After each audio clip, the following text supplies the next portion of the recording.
Good morning and welcome to MEREDA's morning menu virtual event.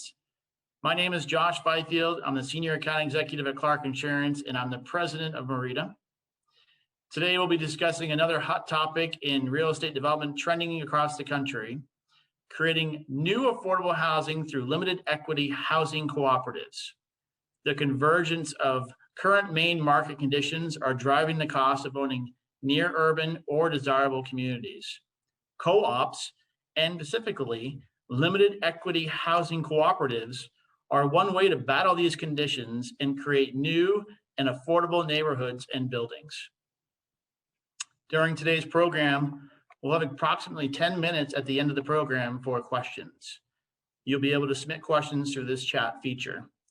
The chat stream will be monitored and we'll get to as many questions as possible. Before we get started, I'd like to go through a few housekeeping items. First, I'd like to thank MEREDA Morning Breakfast Series sponsor, Norway Savings Bank. Their continued support enables us to provide educational events like today's program. Thank you for your supporting MEREDA for the past 16 years with your generous sponsorship. Here's a quick update on MEREDA's advocacy work. MEREDA's Public Policy Committee has been meeting regularly since the start of the 130th legislature, reviewing the nearly 2,000 bills that are now in play and discussing MEREDA's strategy for engagement. Much of the legislation of interest has dealt with municipal land planning or modifications to the statewide land use laws, including proposals to modify the Site Location of Development Act and the Shoreline Zone. Other bills of interest include bills around landlord-tenant law, project labor agreements, and others. We are closely engaged in the language development and hearing process of several bills.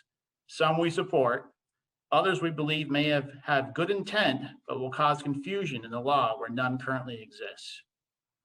MEREDA's engagement at the legislature is key to helping craft policies that ensure a more fair, practical, and predictable environment for commercial real estate development. We are clearly having an impact on the policymaking in Maine and remain committed to maintaining our influence and effectively advocating on our members' behalf. Once the legislature wraps up its work, we'll be watching for an update from MEREDA on the work we've accomplished this past session. We hope to have that to you very soon. Upcoming events. As for MEREDA events, the opportunity to get together with other real estate professionals and service providers is an important benefit of MEREDA membership. This is our last event before we break for the summer hiatus, and hopefully our last virtual event as we plan for the fall calendar with in-person events. You heard me. You'll find information on upcoming events in the events calendar on mereda.org. So be sure to check it out. We look forward to physically seeing you all once again this fall. Our members have shown that we are invested in what we do at every MEREDA event, and we are pleased to give special recognition to those members who have supported us at the cornerstone and sustainer membership levels. MEREDA's strength has always come from the support and participation of its valued members. Thanks to their continued support, we've become the leading voice for responsible real estate development in Maine. And many thanks to our cornerstone members, TD Bank, the Bolos Company, and JB Brown & Sons. And to our sustainer level members, AAA Energy Service Company, Androscoggin Bank, Atlantic National Trust, Baker Newman Noyes, Bangor Savings Bank, Bank of New Hampshire, Bar Harbor Bank and Trust, Barry Dunn, Camden National Bank, Seaport Credit Union, Drummond Woodson, East Brown Cow, Eaton Peabody, Epstein Commercial Real Estate, Gorham Savings Bank, Machias Savings Bank, Malone Commercial Brokers, Moscama Bank, NBT Bank, Norway Savings Bank, People's United Bank, Pierce Atwood, Saco and Biddeford Savings, and St. Germain. If you are a MEREDA member, thank you for your support. If you have not yet joined, I invite you to become a member today so that you can take full advantage of all MEREDA has to offer. MEREDA membership is a valuable investment in business development, education, and advocacy. Feel free to reach out to our Vice President of Operations, Shelley Clark, at the MEREDA office for information on joining. Again, thank you for joining us this morning, and also thank you to our members for their continuous support, especially since the beginning of the pandemic. Can't thank you enough. And in all honesty, we cannot host events like these or continue to do our important advocacy work in Augusta without you. Better days are ahead. Thank you again for your support. Can't wait to see you again this fall. And I'll throw this over to Shannon. Shannon Richards, founder of Hey Runner and also a vice president of MEREDA. Shannon will be introducing our presenters and moderating today's program. Shannon. Thanks, Josh. Great intro. I am coming to you live today from my office on Commercial Street in Portland, Maine. It's a beautiful day. We're off to a good start. We got the internet working. This is the last virtual event, and I'm excited to see everybody in person starting in the fall. This is our last event until the summer hits. So this is an exciting day to kind of call it to a close. What we've been doing has been really educational and helpful, and I'm impressed with my colleagues. We've all really dug in for MEREDA, and I'm grateful for everybody who showed up today to discuss this exciting topic. Thanks for being here. Today we're here to discuss limited equity housing cooperatives. I think it's an exciting topic. Anytime we can add housing to our community, I think that it deserves a presentation, and I'm looking forward to hearing more from our two guests today. Brian Eng, who's a partner of Maine Cooperative Development Partners. Brian I've known in town for a long time. He's a developer, he's a landlord, a great landlord, and a really great person. I've just had the pleasure of meeting Andy Riker over the last few months while we've been preparing for this. He's the executive director of Urban Homesteading Assistance Board, which is the acronym for that is UHAB. And so you'll be hearing from Andy first. He's going to talk to us about the history behind limited equity housing and give us a little bit of a insight into what his day-to-day is and what his company does. And then we'll talk to Brian about what his projects are that he has going on here that inspired this breakfast event. So with that, I'm going to hand over a slide presentation to Andy, and welcome, Andy. Thank you. So the slides, there we go. Okay, and as I'm Andy Riker, and I'm from New York City, or although I grew up in upstate New York, and I actually have a history in Maine. I went to Bowdoin College and actually spend a lot of time in Maine as well. So I work for an organization called UHAB, if we move on to the next slide. And we were founded almost 50 years ago with a simple notion that at a time when New York City was experiencing lots of building abandonment, landlords were walking away from their properties, and the city was taking them over for taxes. Our founders believed that the residents who lived in neighborhoods, combined with this resource of buildings, could help solve their housing problem by doing a word we invented, sweat equity, in homesteading programs. So we were founded to provide technical assistance to groups of people who wanted to take over buildings, fix them up, and own them as cooperatives. So next slide, please. So in our early days, our early buildings were vacant buildings that we did as homesteading projects. As the city's housing crisis continued, they were taking buildings quicker and quicker. They eventually took a large number of occupied buildings. So programs were developed where the residents who were living in these buildings could take them over, get them fixed up, and own them as cooperatives. And eventually, when Mayor Giuliani became our mayor, he wanted to create a large number of developer programs. And so we stepped up as a direct developer, buying buildings from the city, working with the residents, and developing them as cooperatives. And through all of this, we have developed over 1,300 cooperatives and about 1,500 buildings. with about 30,000 units of affordable housing. So what is a cooperative? Many of you probably already know, but in New York City, cooperative is a building. It is it's a corporation that owns a building. Next slide, please. And in this case, this legal entity, this cooperative, this special purpose business corporation owns these 3 properties, and that is their cooperative. So what does it mean to be a cooperative? Next slide, please. So a cooperative is when a corporation owns the building, as opposed to a landlord or a developer or whoever. And the residents, in the case of New York City, own shares in that corporation, or in other places they own memberships. And so these shareholders or members are entitled to a proprietary lease, a long-term lease, 99 years, to their apartment. So they own the corporation and they have a lease to that corporation. They're their own landlord. And cooperatives are built on democratic principles. They have democratic control.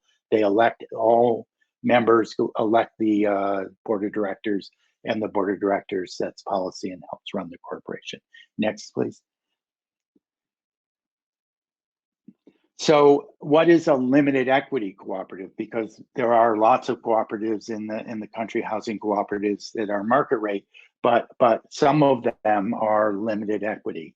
Well, a limited equity cooperative means that the price that you purchase and then the price that you sell for, the increase on your equity is limited. And the purpose of that is to keep it affordable. And in almost all cases, there's also an income target, an income limit, so that you're sure that you're serving the income level that you were intended to serve with this program. So there'll be income guidelines that say the maximum amount you can earn to live in this cooperative, to buy into it. Once you're in, then you stay in, but it's to become a member. Next, please. So the financial structure of a limited equity co-op, we all know what a single family home looks like. You put your down payment, you get a loan, you own your home. Next, please.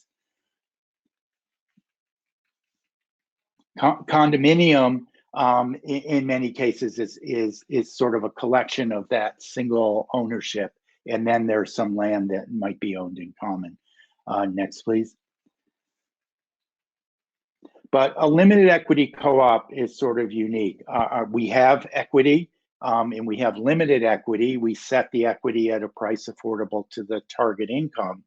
And we finance the project much as you would finance a multifamily rental property.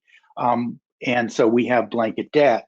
But what we don't sort of engage, what we don't use, what we leave for the affordability, what we call the shared equity that belongs to the community, it belongs to everyone in order to create and keep the affordable housing, is the difference between what's actually spent and the market value. These are run on a not-for-profit basis. Next, please. So in our typical building, we where there's already occupants, those occupants pay $2,500 as their equity, and we spend anywhere from $100 and something thousand dollars to $500,000 per unit to renovate those buildings. But the difference between what we've spent and the market value is the shared equity. Next, please. And then when somebody goes to sell, there is a limited price, and in this case, it might be $42,000, $42,500.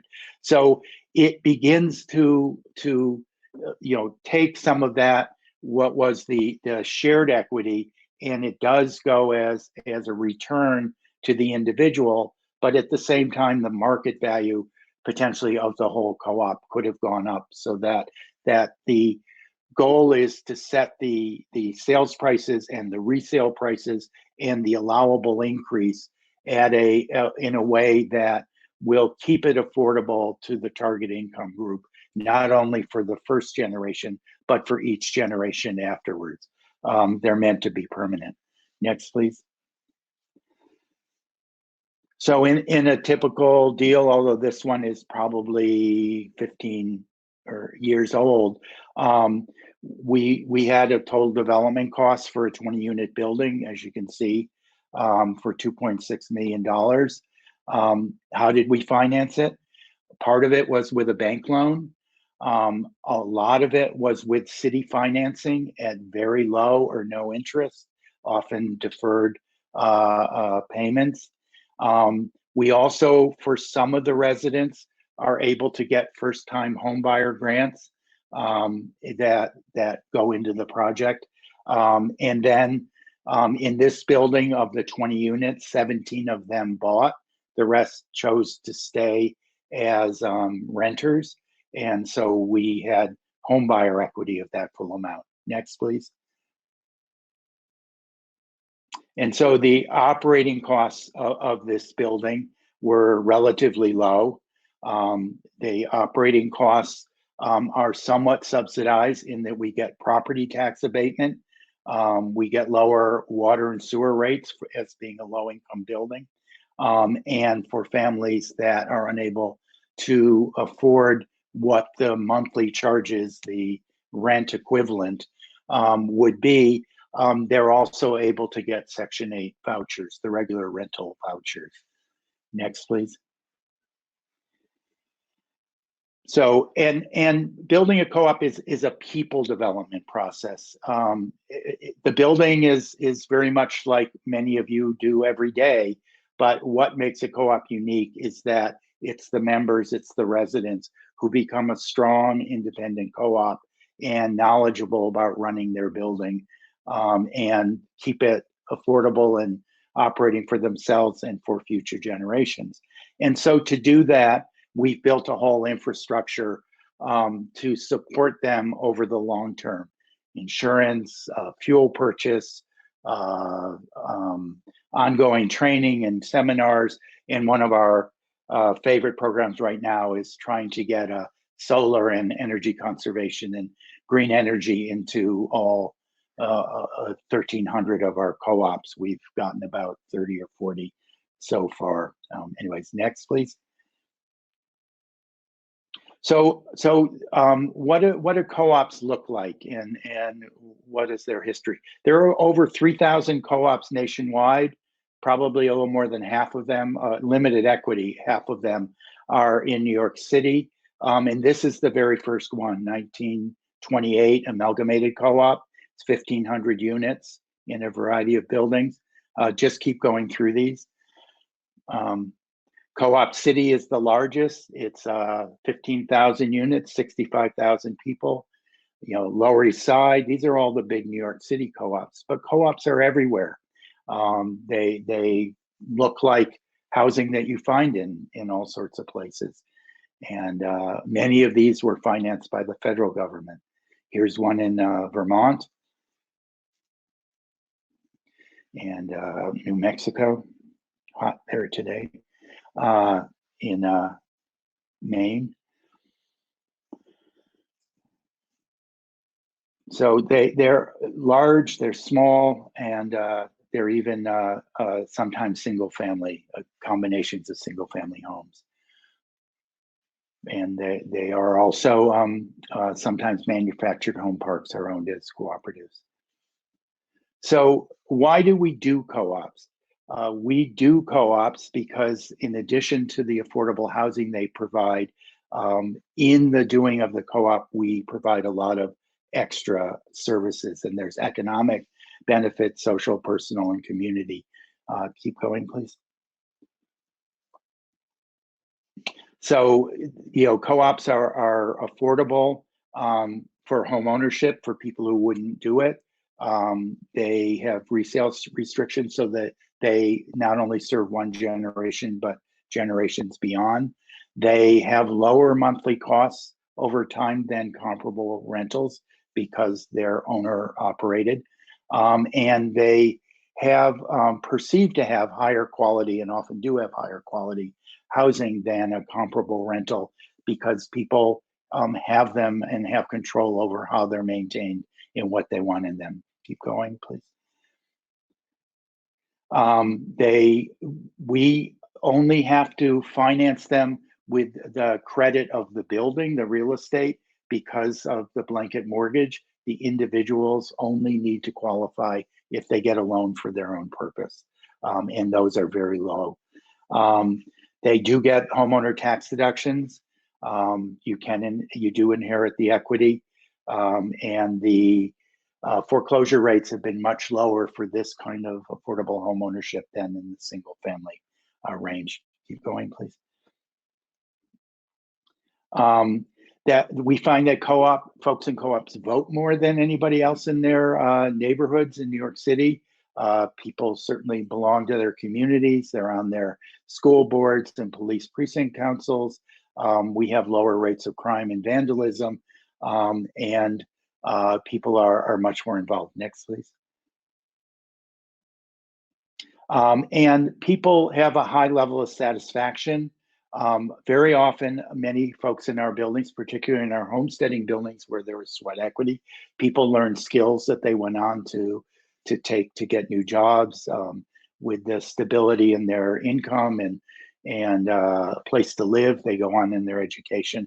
So we see a lot of improvement that goes on for people's lives. They get settled, and then they can sort of launch their lives. Next, please.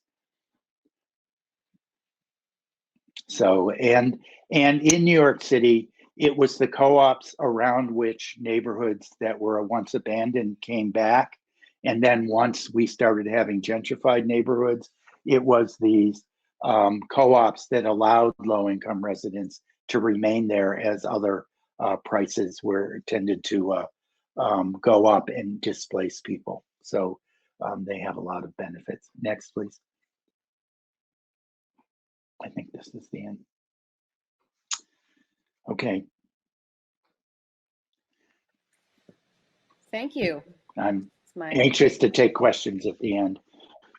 yeah, me too. I wrote on the live feed here, if anybody has a question, please send it. That was a great presentation. Thanks so much, Andy. Brian, you have a couple of slides to show us about your projects. Could we launch into that? Absolutely. Hi, everyone. My name is Brian Ang. I am one of 3 partners in Maine Cooperative Development Partners. You see my other 2 partners, Liz and Matt, up on the screen here. I'm really excited for the projects that we're working on that I'll go into a little more detail about in a minute. But maybe just to sort of set the stage, I'm gonna do 2 things. I'm going to tell you a little bit of the history of my relationship with Andy and how I came to be involved with these 2 exciting projects in Portland. And I'm also going to do sort of the cliche thing and pick 3 words that I'd like to sort of hone in on. One word is innovative, the next is important, and the third word is intentional. So I think I'm really excited about how this project is innovative to a degree, is playing a very important role addressing a housing crisis that we have in our state right now, and in particular in communities like Portland and some other coastal communities in Maine in particular. And then I'll talk about the sort of intentional nature of cooperatives a little bit and what makes these projects particularly exciting for me and Liz and Matt. But first, a little bit of history. Andy and I have known each other socially for 10 years. And I grew up in New York City. I lived in a market rate co-op, which is a little bit different certainly than limited equity co-ops, but I had familiarity with them and knew that they were just a place to live, really fundamentally no different than fee simple or condominium structures of living.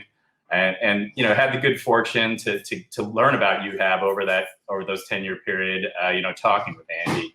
And frankly, it just kind of got my wheels turning. And about, I'd say 3-4 years ago, I read an article in the Portland Phoenix about some cooperative work that was happening here in Maine. Andy had a couple of slides about some of the manufactured home communities that had been recapitalizing themselves as cooperatives. In other words, in those communities, traditionally what happens is the residents own their manufactured homes, but there's a landlord who owns the land underneath their homes. And in these cases, they were purchasing, forming cooperatives that would purchase the land from those landowners, from their landlord effectively. So that had already been happening in Maine, when this article in the Portland Phoenix came out. And then there was also there is also, I should say, a small multifamily cooperative in Lewiston called Raise Up that was founded by a gentleman named Craig Saddlemeyer, who's very active in the community up there, and who brought I guess what I would say traditional multifamily co-ops to Maine in Lewiston. So that's a long way to say that, although I'm using the term innovative, there are co-ops in Maine. They've been here for years. And it was in that context that Andy and I just started talking about, potentially expanding the development of limited equity cooperatives in Maine. And those conversations, sort of one thing led to another. Andy came up, we met with Craig Saddlemeyer, we spent time meeting with elected officials and city staff in Portland who are very motivated to try to address, this years-long housing crunch that we've been facing in Portland, which led to a presentation about a year ago, and me joining the UHAB board, for full disclosure. So I've just sort of, this process evolved, along the way, and we just kept finding, many interested parties. So again, I'm going to put innovation in quotation marks because of Raise Up and the other communities in Maine that have already formed limited equity cooperatives. But I think what's innovative about what Liz and Matt and I are doing is, we're doing ground up construction, and we're doing ground up construction at scale.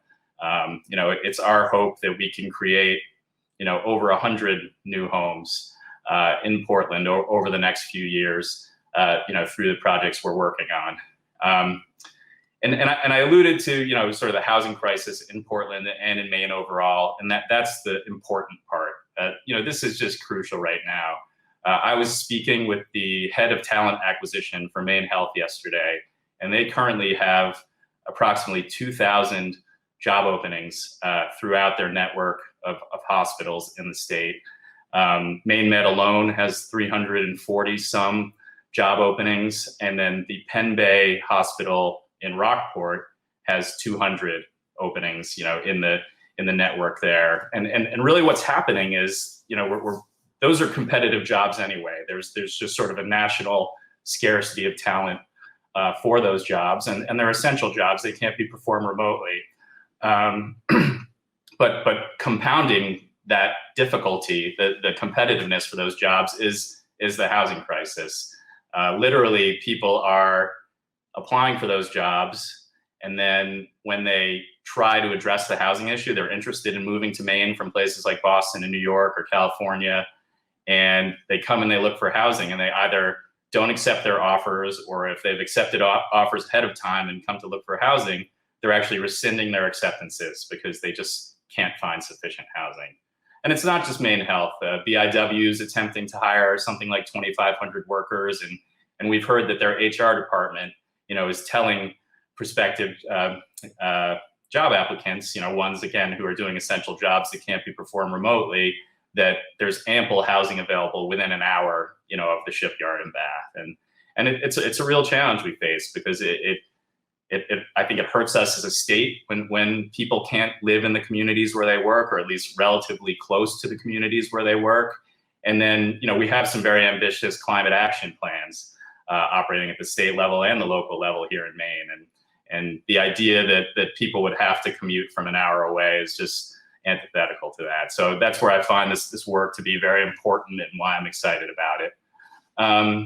And finally, Andy alluded to the fact that, cooperatives, there are shared responsibilities and there's ownership as well. And I'm excited that these projects are intentional in that way, where we can create ownership opportunities for people who aren't otherwise finding them in their communities right now. And the way that these are organized, people sort of have to work together. And, as we transition to the next slide, I'll talk about the ways that as we're doing this work with Maine cooperative development partners, that we really are leaning in on that intentionality. We feel like it's something that's very important in our society right now, where people really are yearning to want to get to know their neighbors, to be part of a community. And I think, maybe we're taking it another level in these two projects that we're working on in collaboration with the city of Portland, where we don't want to just build these new homes in neighborhoods. We want them to be of neighborhoods. So we're actively engaging with the people who already live there, and then trying to design and build our projects in a way that are reflective of the values that exist in these neighborhoods already. And we hope will attract people who will be interested in sort of this idea of being part of an intentional community that weaves into the fabric of the neighborhood around it. And some of those principles are outlined on this slide. Andy's talked about the affordability aspect, and that's the crux of what we're talking about. To put that in context, here in the greater Portland market, we're talking about households that earn $50,000 to $120,000 a year. And right now, those people are basically forced to rent.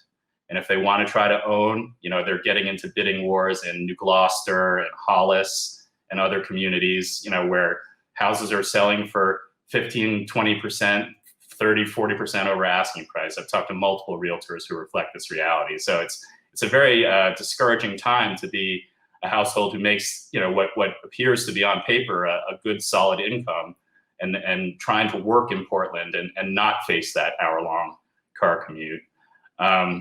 Some of the other principles, we want to design these properties to be very green. I'd mentioned the climate action plan. Obviously in Maine, we're facing the Green New Deal requirements as well. But I'm relieved to say that we were sort of doing that anyway in our planning. And then we really want to emphasize what's great about our city of Portland, which is, we have walkable neighborhoods. We want to enhance walkability. We have GP Metro, which is a great transit system. And you'll see on the two sites that I point out, these are particularly well served by the GP Metro infrastructure. And we kind of want to have these communities from the get-go be designed, and then the people who live there, when they move in, have it in mind that they have these assets, these transit assets at their fingertips. And then one of the things we're really excited about these two projects is they both have recreational and sort of forest and trail amenities close by, and we really want to have our design reflect that as well. So this is a little bit about that intentionality. And as we go to the next slide, I'll show you where the two projects reside within the map of Portland here. At the top, you'll see the top star. We're talking about the intersection of Auburn Street and Washington Avenue, which is right on the Portland-Falmouth border. It's the North Deering neighborhood of Portland, which abuts the West Falmouth neighborhood in Falmouth. Falmouth Crossing is a shopping center that's up there, and there's the interchange with I-95 up there as well, just to sort of situate it in your mind. And that project is called Lambert Woods. We're going through an entitlement process right now where we need to do rezoning work for both these projects. It's certainly our hope that we can, build upwards of 80 to 100 homes when all said and done up at that site. And then the lower star is our project called Douglas Commons, which is actually a joint venture between Maine Cooperative Development Partners and the Zanton Companies. The Zanton Company is planning to build a 56-unit LIHTC mid-rise building on the site, and we are intending to build 52 limited equity cooperative homes on that site. And this is a really fun site. It's the site where the former West Elementary School was located, which is basically on Congress Street, where I-95, exit 5 of I-95 crosses 295, I should say, crosses Congress Street. And if you're familiar with that site, it's wonderful because it's adjacent to the peninsula. It's very close to Hadlock Field and Maine Med, for example, but also is on the other side. There's just a great existing, densely developed neighborhood of single-family style homes, and directly abuts Dougherty Field, where Little League, Portland Area Youth Soccer Association, the skate park, which is very well utilized and is actually expanding.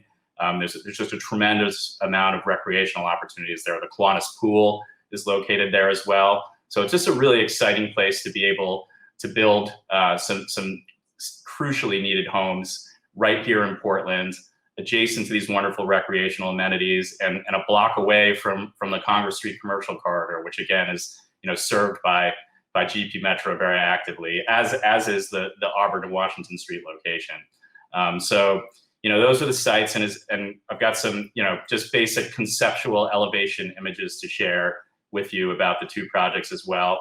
And here's what we're planning for Lambert Woods, and it's interesting because the North Deering neighborhood is very suburban and single family oriented, but our vision for what we'd like to accomplish on the site is what we're calling a neighborhood center, and we're very happy that the neighbors really want this. In terms of sort of a commercial center, you have the area where Warren Avenue and Auburn Street cross, and Washington Street comes in there as well, and it's just not really it's sort of more of a suburban strip mall style of commercial area, as is Falmouth Crossing. And what we're shooting for here at Lambert Woods is creating something that feels a little bit more like Deering Center or Knightville in South Portland, where the bridge used to land on Ocean Street there. And the neighbors are excited about it. We're excited about it.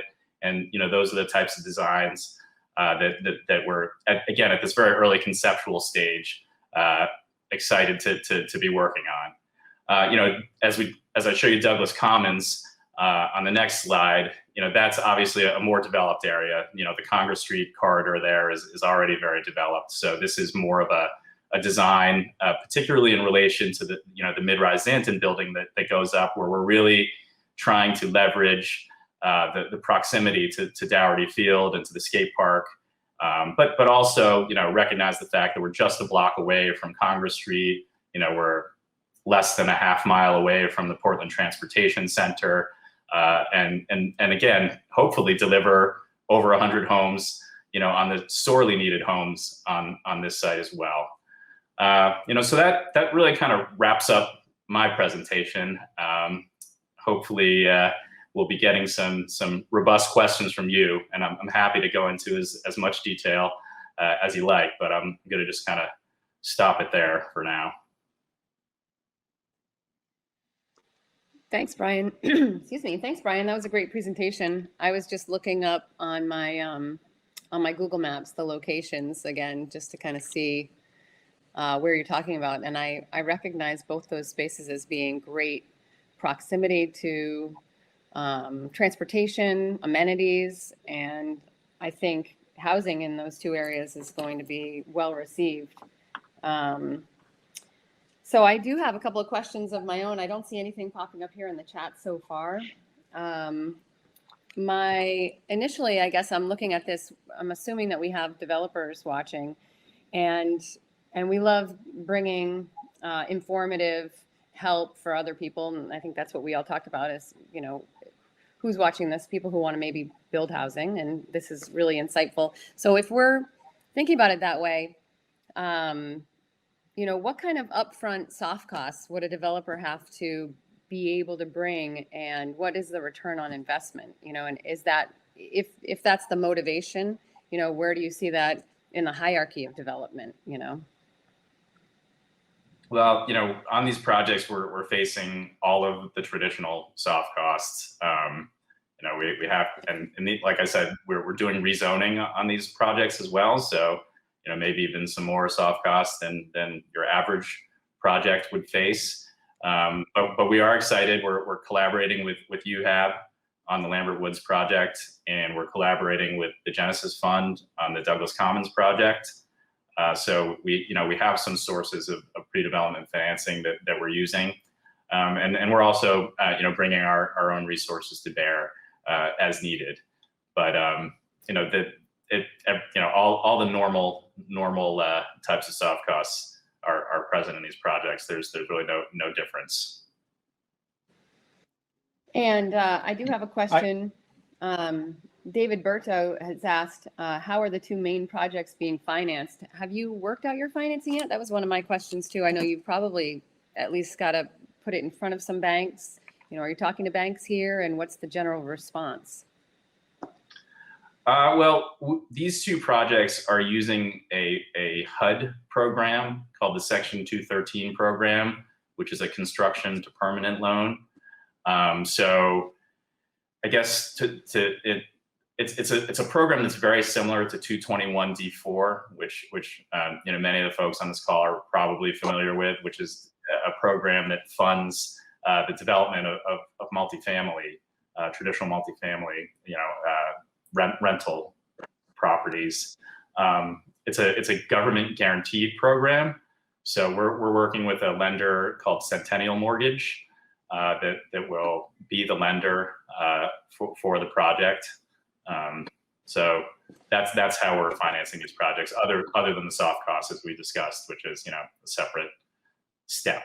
But then ultimately the 213 loan will allow MCDP to build the projects, and then will become permanent financing for the cooperative residents once we hand it off to them. And do you see that the return on investment for a project like this is comparative to other developments happening here? Well, you know, I think Liz, Matt, and I have run the numbers, and it's certainly we're happy to do it. You know, I don't know how, you know, how it would necessarily, you know, compare. I don't think we've done that analysis. You know, we didn't ever think about doing anything other than limited equity housing cooperatives here. But you know, certainly we're comfortable that for the time and effort that we're putting into it and what's happening here, that you know, this is a project that makes sense to us. So I see that they're mostly around 100 units, you know, in the projects that we've studied, there's usually a tipping point. What makes sense in terms of, you know, scale? Is that around the number of units you're seeing as being necessary, 80 to 100? I mean, you said the Douglas is 52, but with the Xanten Group doing 56, maybe that helps with some of the infrastructure. You know, could you speak to us about that a little bit? Maybe Andy has some information about that too, although Brian, you're here in Maine. I'm not sure who can speak to it better. Yeah, I'll take the first whack at it and let Andy weigh in with some of his perspective. I mean, you know, as we know, you know, scale is helpful, right? To a degree, you know, you're trying to sort of hit an optimal level of scale within a construction type. You know, I should also mention, in addition to the HUD loan, we are seeking TIFs, affordable housing TIFs from the city of Portland for both of these projects. And that would be, you know, a crucial piece of the pro forma. Really wouldn't work without it. And you know, as we look outside of Portland, where rents are materially higher than in other parts of the state, if we are ultimately going to do projects outside of the greater Portland area, and we've been hearing from a lot of people that they would like to do those, I mean, we're going to need to seek other sources of subsidy as well. But back to your original question, Shannon, I would say, yeah, I mean, I think, you know, 50 to 100 is probably the right number of units to sort of make everything pencil out, at least in the Portland market. And then Andy, you have, I mean, yours are more, oh, I'm sorry, delays. Well, okay. I was just going to say our projects, our average size is about 20 units because that's what New York City is made up with, or the sort of properties that we are able to take advantage of. Our largest is probably 138 or 200 units, and we have some 3 and 4 unit projects, although they get incredibly expensive. One of the limiting factors right now is the HUD FHA financing programs. For those of you who've used it, know that their requirements for all the third-party surveys and everything are very expensive, and so there's a size you need to get to just to make those affordable within a project. So I think Brian is right. You need to get to a certain scale in order to meet those costs. Yeah, and that ties back to your earlier question, Shannon. You know, besides the normal pre-development costs, as Andy is rightly pointing out, to use the 213 program, you know, similar to the 221D4 program, there are financing pre-development costs that are HUD specific that we need to account for as well. So that again, hence the scale requirement. You know, the 213. Right. Yeah, the 213 program is an old program, and there's a couple other co-op focused programs that HUD FHA has. They are currently all being administered out of the Minneapolis office because they've been using them continuously through time. And so to find them, you've got to find somebody who knows their way through that. But there were at one time 420,000 units of limited equity co-ops across the nation. Half of them, or 320,000 units, half of them have expired because in those HUD financings, the regulations, the restrictions that make them limited equity go with the mortgage or with the mortgage insurance. But a large number of them were built by the 213 and some of the other FHA programs, many that you saw in the pictures. That's what financed them. And so it's been a very good and actually a very successful program. 213 is one of the few programs for HUD that actually makes money. And actually sometimes in the old days, the rebates on your insurance was more than what you had to pay because the insurance fund had so much money in it. So it's been a very successful way to create co-ops, and hopefully it'll come back into use. It seems to me like the UHAB or the evolution or genesis of the co-op, in your experience, is more that there was a need and it was created to fill a need and utilize underutilized space to clean it up and make good use of it. And what Brian's doing is a little different, starting from scratch, which I think is probably a little more difficult and probably where you need a little bit more scale.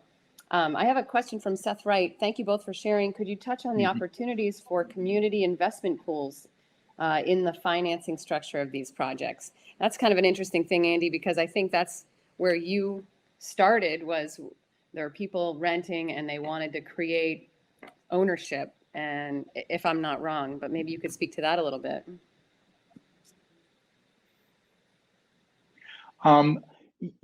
Yes, I mean, in a sense, but the real issue was that the city owned tens of thousands, 100,000 units of housing abandoned by the landlords.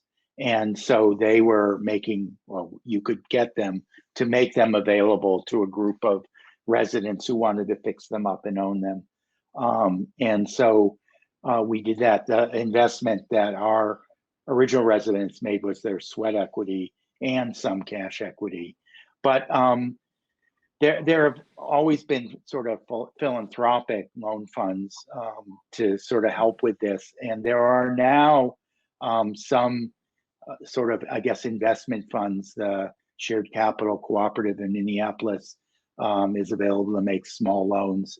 And that's an investment pool that they've developed. And others are developing to try to, provide some of the upfront costs. Or one of the issues that comes up in a lot of cooperatives is that very small homeowner purchase loan, the share loan, as we call it, for the equity, the purchase that the homeowner has to make. And it's not something, New York City banks know how to do it, and they like to do it for, $1 million luxury co-ops, but a $35,000 loan or $25,000 loan is somewhat difficult. Credit unions all across the country seem to be stepping up and being interested. We actually, as an organization, became a lender, and we do that kind of lending in New York State. We're currently the only place we're licensed. And there are other groups like the Shared Equity Cooperative and others that make these kinds of loans. But that's, I guess, one of the little bit difficulty that's there, but one that we're trying to overcome so that it doesn't prove to be an obstacle to doing this. So, So absolutely. Brian, Our projects to that question we're very excited to have UHAB's support on this, both for sort of the construction pre-development costs, but as Andy alluded, UHAB has experience in, to the extent that it may become necessary to provide share loans to residents when they purchase their shares. UHAB has experience with that and a willingness and a desire to work with some of our local credit unions. Town and Country Federal Credit Union has stepped up in the early conceptual stages of this to potentially play that role for share lending, and other so I should say credit unions are cooperatives, which is an interesting fact. Other credit unions, local credit unions, have also expressed interest in stepping up and helping those residents with share loans. And I also mentioned that the Genesis Fund has been an active partner with us. They're working with us on the Douglas Commons project for pre-development costs. So I would endorse them as well.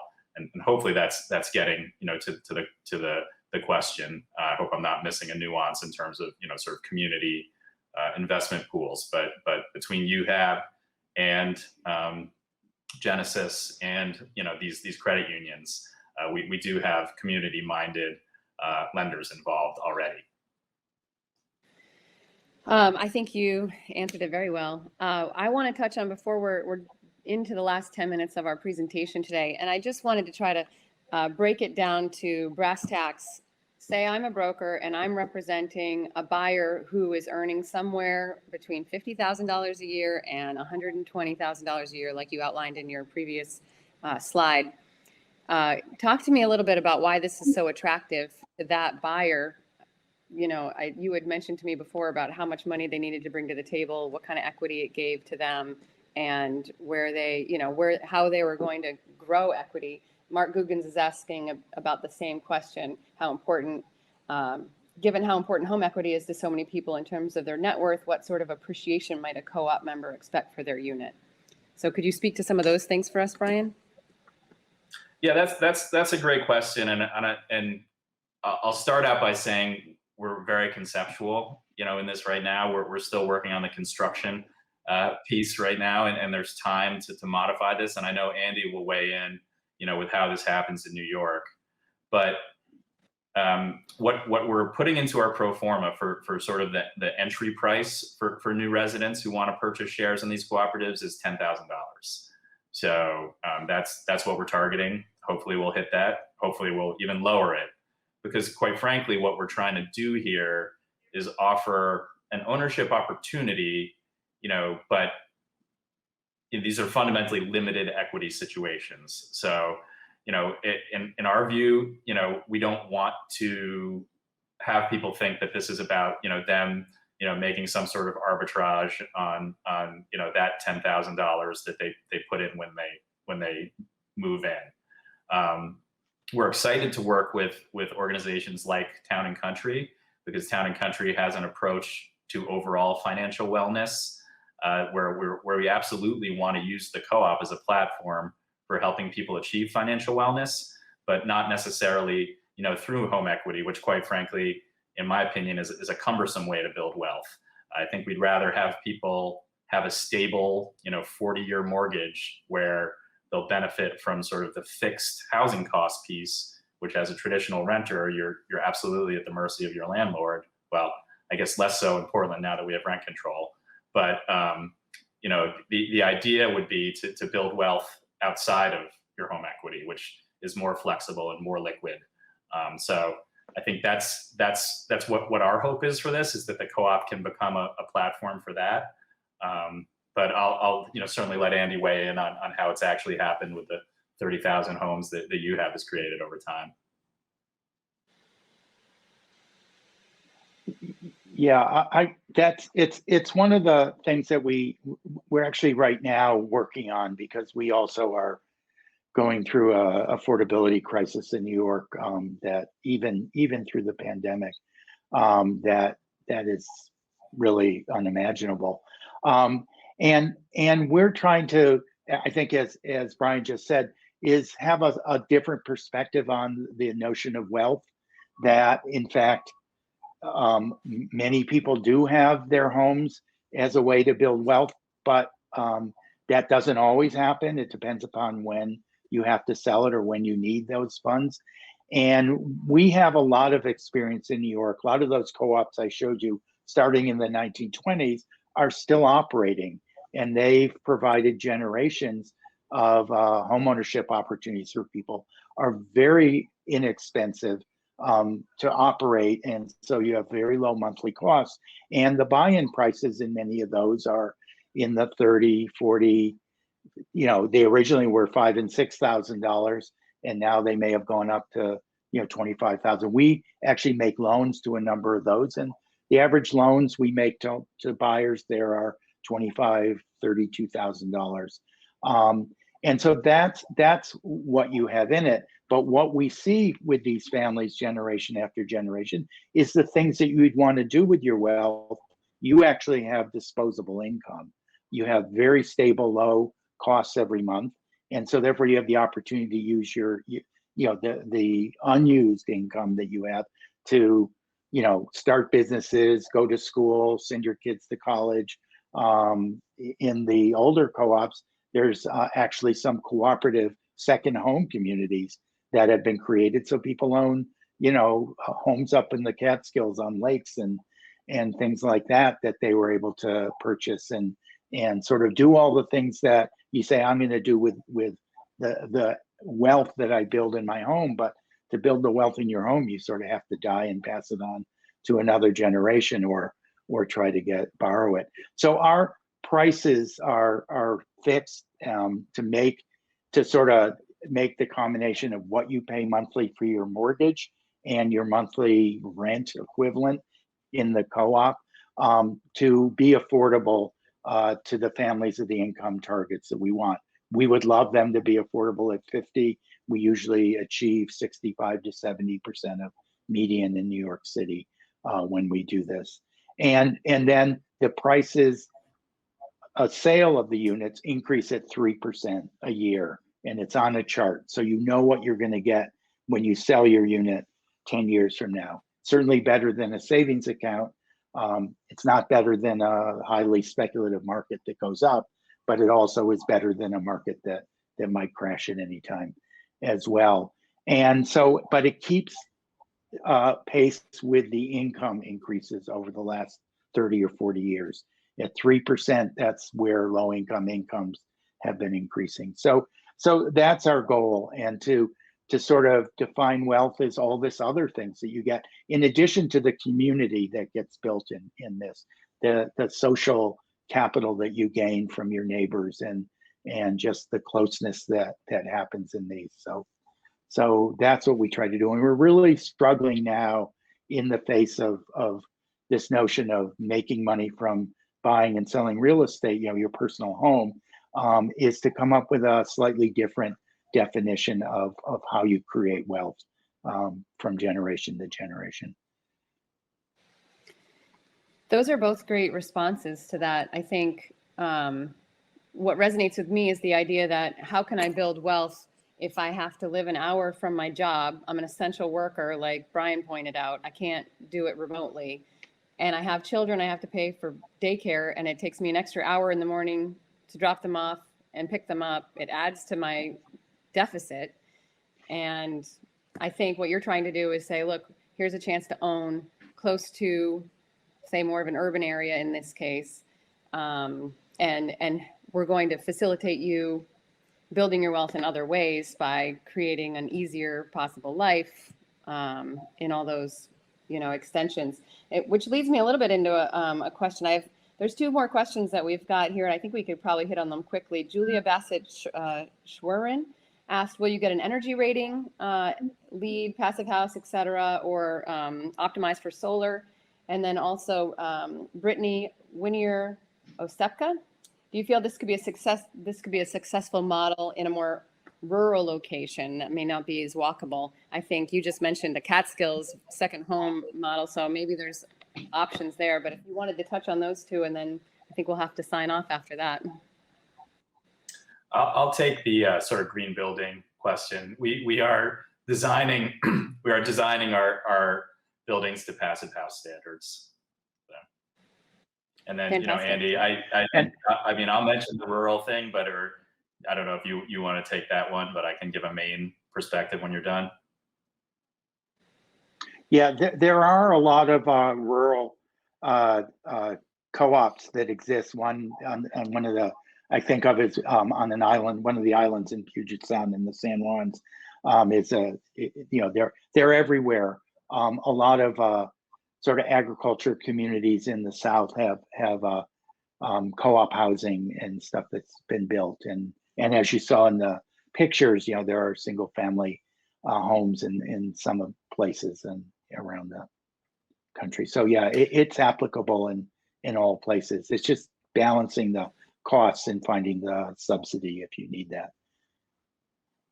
And so, yeah, that's a great transition. In Maine, there are rural cooperatives already in Maine that I sort of didn't mention earlier that are sort of market rate. The cooperative structure is infinitely extendable, to any locale. The difficulty with limited equity cooperatives is that we have the sort of AMI income restriction that we need to meet here in Maine, which is 100% of AMI or less.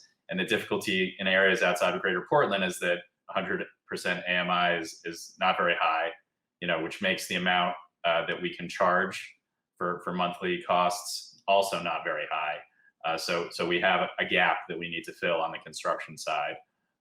We're actively working with people at the state level right now. There's obviously a tremendous amount of federal funding flowing into Maine.